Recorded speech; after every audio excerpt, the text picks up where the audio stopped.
Hello everybody, welcome back for another video. Hope you're all doing well and that you're all having an incredible day. And without any further ado, let's jump right into it. A lot of I want to say weird cryptocurrency news today, but that's just the way that the market currently is. We have heard over the course of the last few years, always, an enormous amount of news about certain levels of accumulation within the cryptocurrency space as far as Bitcoin, how much is being bought, how much is being purchased. It seems to be ticking upward more and more every single day just because we are nearer to the halving than we previously were before. I figured this was going to pop up again. They seem to have everything very well timed as to when they release this information, so it's not too surprising. MicroStrategy, the company that has been buying a massive amount of Bitcoin over the course of a 2 to 3 year period. It hasn't been that long. They haven't, as far as we know. Publicly, they have not been buying Bitcoin for like 7 years. It's been around the 2 to 3 year period. Has announced that they have purchased even more Bitcoin. They have purchased approximately 3,000 new BTC, spending approximately $155 million to buy more Bitcoin at an average price of around $51,813. After this recent purchase, the company now has 193,000 Bitcoin purchased at an average price of $31,544, which is roughly over, if not more, $6 billion, at least at the time of me making this video. I really don't know what to say. Like, this isn't normally I would have like a long spiel, a whole thing to say. I really don't know what more can be said at this point, simply because if you get it, you get it. If you don't, you don't. I constantly send photos of articles or screenshots to a couple of friends. They do the same. We like send them back and forth, discussing everything that's going on. And I know it's something significant, or like when it really like hits my friends who have been in the market for a while or kind of been lull, or those who haven't been in the market at all, when they see this news and like it really like kind of gets them going. Not to be a broken record as far as like the numbers, but there's really not a lot left. I don't know how much more emphasis to put on that. The news that we've been getting over the last few months has been quite staggering. I think I'm actually like exhausted with the amount of information that we've been getting about accumulation. Sometimes I once again, I dabble on Twitter. I'll look around. I see what people are talking about. If you hover over something for too long, the AI assumes that this is what you want. So it starts showing you other similar things. And a lot of times it's discussions by news outlets, what have you, or very famous people who are discussing the numbers. So they'll say something along the lines of, this company purchased this much, or this happened with this, or the ETF issuers now have this much. And I see people in the comments or below, and I don't know if these people are just interesting or if they're trying to divert people, smoke and mirrors. I'm not sure what it is, but it always looks like a lot of people, not that they don't get it, but like it just doesn't enter their mind as something that like actually matters. So once again, and that is because usually the comment section is filled with, well, why aren't you talking about XRP? How did you miss this update from this coin? And it's like, okay, so when you talk about the actual levels of accumulation that we've been seeing, it's really nuts, even just from a multiplication standpoint. For those of you who missed the last couple of videos, I think it was 2 or 3 videos ago, there was an explanation from was it Willy Woo? I don't remember exactly who it was, who was saying that the current level of accumulation just by BlackRock is around 13 times the amount of Bitcoin that's even being created per day. And then he was saying the significant part is that when the halving happens, that number will be 26 times the amount of Bitcoin being created per day that they're accumulating, but that amount isn't even hitting the market. Like what's being mined per day isn't all hitting the market because it's being held by these companies who are also mining. That's why they're mining. So talking about a company, when you hear 3,000 Bitcoin comparative to 21 million, I've seen people, I tell people the numbers and they go, wow, that's a lot. But it doesn't hit their mind that like those 3,000, there will never be 3,000 people on the planet who will have an entire Bitcoin because of that. There are now 193 people on the planet, 1,000 people who will never have an entire Bitcoin. We heard recently from Michael Saylor, this was about a week ago. He said something along the lines of like, we're never selling. He said like, we have no intention to sell. We're not selling for a very long time. They are part of the group of people who believe that Bitcoin is going between $1 to $10 million. He said even then, we would have no intention of selling. So 193,000 people will never have an entire Bitcoin. Fragmented, that's over 100 million something people, if not more. I'm actually certain it's more. Over 100 million people who will never have the 0.03 Bitcoin. 0.003, excuse me. It's 3 zeros and then 3. Those are also hundreds of thousands, millions of people who will also never ever have the 0.28 Bitcoin. That's an old number for those of you who haven't been here. 0.28 Bitcoin, that is to say 28 million Satoshis, is how you get into the 1% of Bitcoin holders on the planet.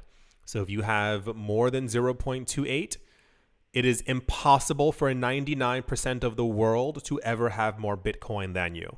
And I'm sure that number is even lower now simply because of the range of acquisition that we've been seeing in the last, 2 years, and then, even pushing it further in the last month and a half. Yeah. MicroStrategy news is always popular. It used to be as popular as anything.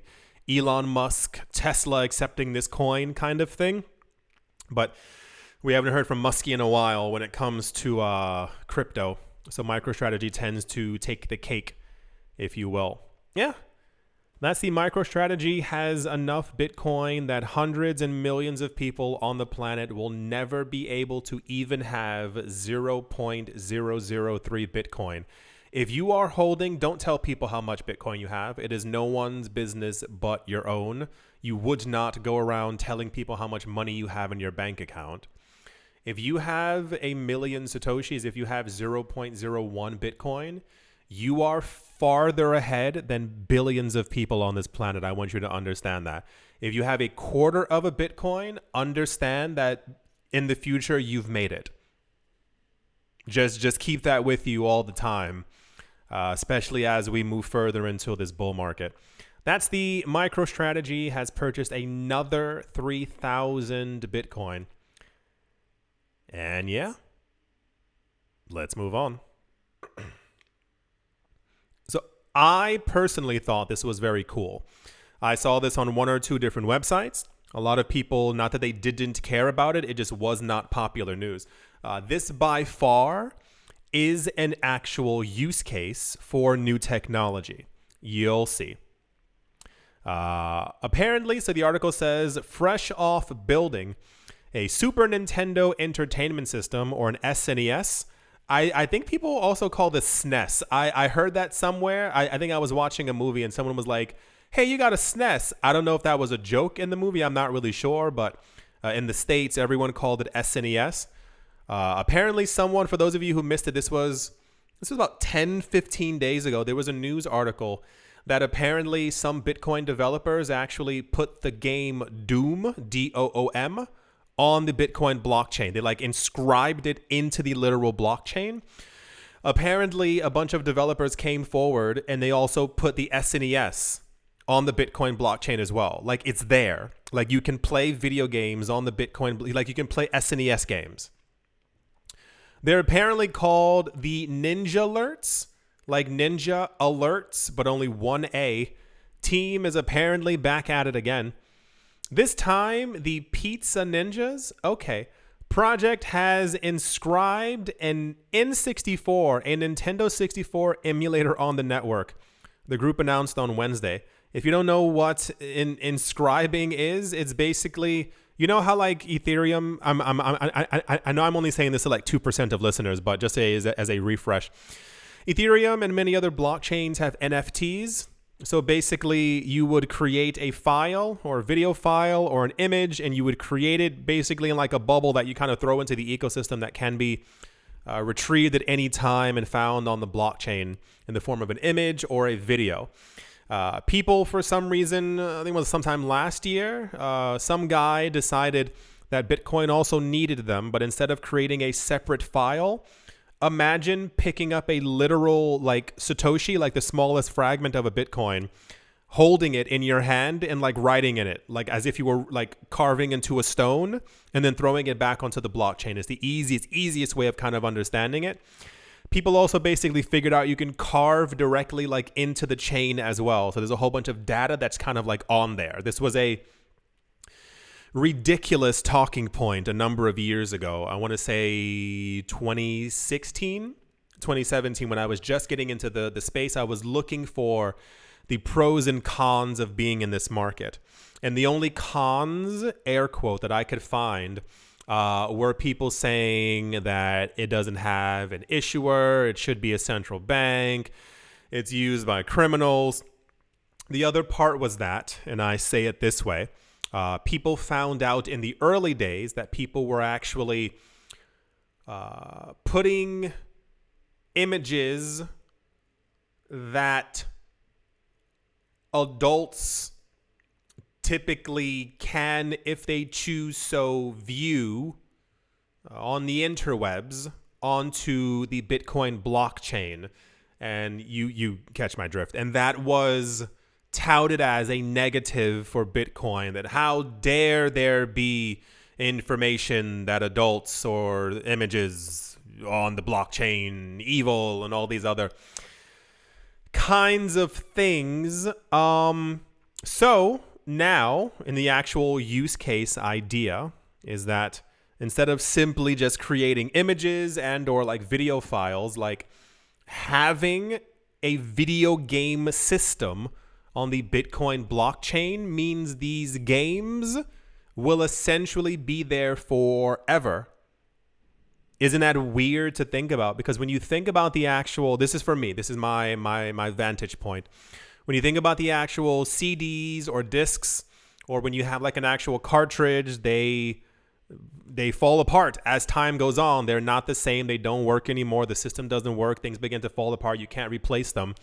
But the idea that in 140 years plus, if people want to play these hyper retro games, then they'll be able to, the same way that they send money, they'll also be able to go on and play these games themselves. It's very interesting. Similar to the prior project, the N64 emulator is inscribed on ordinal inscription 61648,429, and users with compatible game files can apparently play N64 games in their browsers. They said, we're trying to get four-player multiplayer working on Bitcoin. This was said by one of the creators. He said, I'm happy to share the Pizza Ninjas have inscribed a Nintendo 64 emulator on Bitcoin. And I think there was more information down here. Thanks to the integration of the lossless compression algorithm called Brotli, Brotli, developed by Google and a recent enhancement made to ordinals. Ninja Alerts said that it is possible to reduce file sizes by approximately 80%. Basically, they've scrunched these down as small as possible so that people can play them. GoldenEye 64, it says, for example, is 12.6 megabytes, adding that the emulator binary is 6.4 uncompressed and comes down to 1.4 megabytes after being compressed with Brotli.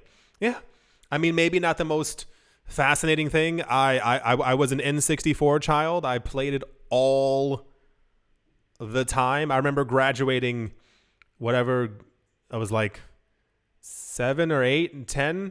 I don't remember. And I remember playing, like, I think I got an N64 game for that graduation, and I was over the literal moon, completely excited. Yeah, so now let's see what the next step is. This is actually something really cool, at least to me. I'm interested to see what other games are going to try and get on here, or what other blockchains will do the exact same. Because that's how you actually, now, if we can be honest for a second, a long time ago, one of the main ideas for the adoption of blockchain was video games. I don't know how long a lot of you have been here. And it was widely believed that one of the only ways that people would accept blockchain or really get onto it was not by payment, but was by playing video games. So for the last 7-8 years, we've had a multitude of video games being created for, usage to kind of get blockchain to be adopted. And like 90% of them just weren't good games. I mean, like, I don't develop games myself, so I don't want to talk bad about anyone's art, but it's more of a, you could look at them and you're like, at least he tried. So to actually have these games on them, like, I'm interested in now going on the Bitcoin blockchain and playing video games in my browser on Bitcoin. Like, that sounds fascinating to me. Anyway, that's the N64 SNES. You can now play them on Bitcoin news. And yeah, let's move on. I assumed we as a people had gotten past a lot of stuff like this.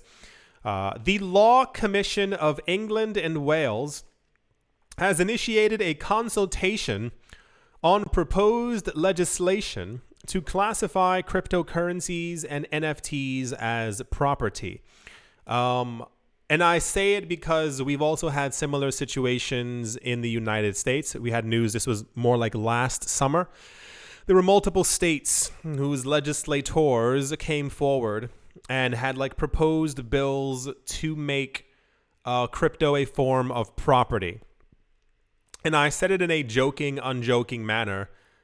If you bought it and it's in your possession, it is yours. That's usually how property works. This was because of a number. There was a court case in China, and there was, I think, one in Texas. I want to say Texas. In both similar cases, basically someone's crypto had been taken away from them, and the new person was like, "No, it's mine because it's in my possession." And the court had to rule, well, the original person purchased it, therefore it's theirs, therefore it's property. So now the Law Commission of England and Wales is trying to also come forward and say, but why is it so difficult? There's no discussion as to if you have like a stock ETF securities brokerage fee online, and let's say you were born after the year 2022, that is to say, previously before, for those of you who did not know or never saw them, stocks and bonds used to be physical. So I remember my grandmother having like physical pieces of paper that like were actual stock. But as of now, there's no one has paper stock anywhere with them.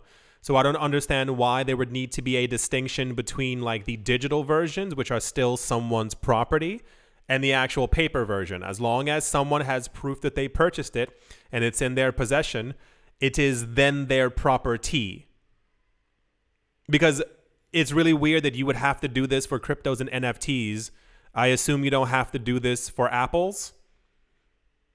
I mean, people even do this for airspace as well, which is hyper dystopian. If you don't know what airspace is, it's literally it's the world we live in.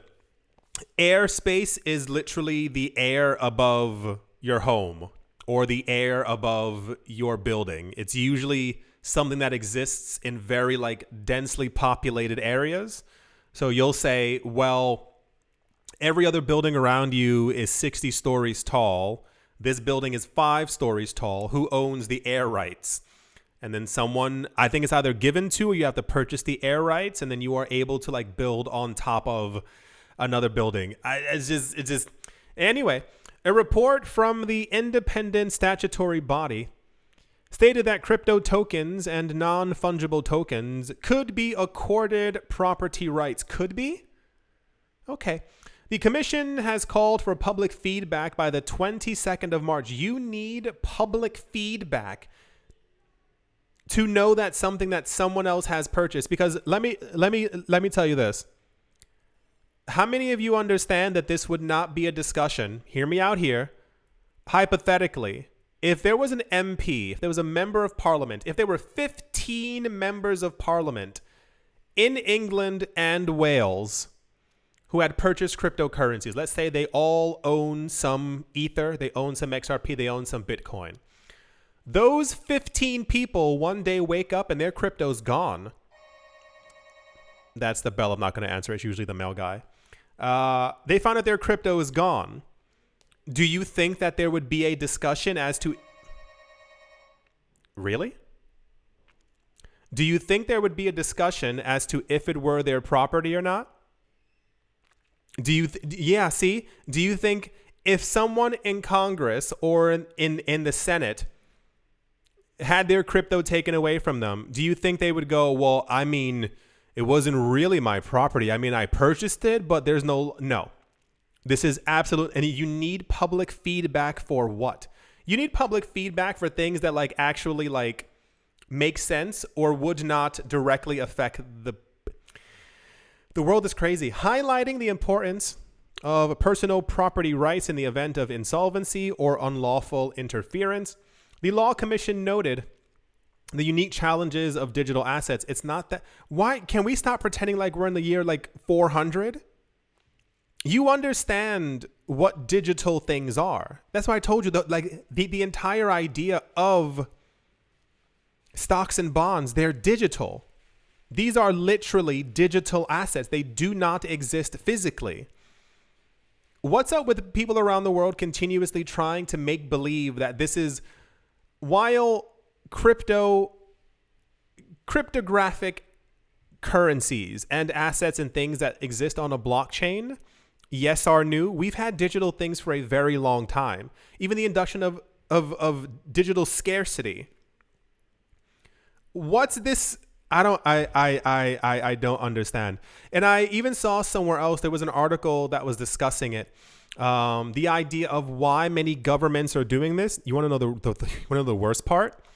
The worst part is that if a situation occurs where it could be deemed that you did something illegal, once again, could maybe do something illegal, the government wants to make sure that crypto is property so that they can actually seize the property from you. You would assume, hearing the news, that it has to do with your rights as a person to own the thing that you purchased.